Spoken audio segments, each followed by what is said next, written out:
ট্রাম্পের হস্তক্ষেপে ঘুরছে বাংলাদেশের অর্থনীতি। বাংলাদেশের অর্থনীতিতে যুক্তরাষ্ট্রের প্রভাব বাড়ছে। ঘুরে দাঁড়ানোর এই মহাপরিকল্পনায় সমর্থন রয়েছে প্রধানমন্ত্রী তারেক রহমানের। বিনিয়োগ সম্ভাবনা নিয়ে প্রধানমন্ত্রীর সঙ্গে বৈঠক করেছেন ইউএস বাংলাদেশ বিজনেস কাউন্সিলের 50 সদস্যের একটি প্রতিনিধি দল। বৃহস্পতিবার সচিবালয়ে প্রধানমন্ত্রীর কার্যালয়ে এই বৈঠকে বাংলাদেশের বিনিয়োগ সম্ভাবনা নিয়ে আলোচনা হয়।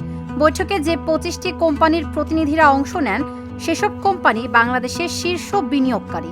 প্রতিনিধি দলের নেতৃত্ব দেন এক্সিলারেট এনার্জির এক্সিকিউটিভ ভাইস প্রেসিডেন্ট ও chief commercial officer Oliver Simpson ও ইউএস বাংলাদেশ বিজনেস কাউন্সিলের প্রেসিডেন্ট ও ইউএস চেম্বার অব কমার্সের দক্ষিণ এশিয়া বিষয়ক senior vice president Atul Keshav.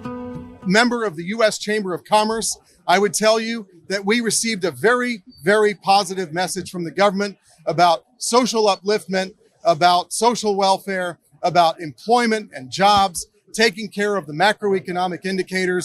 It was extremely inspiring, and we will take this message back in our companies and in the U.S. Chamber of Commerce back to the United States and tell people back home about the inspiring visit that we had here. So.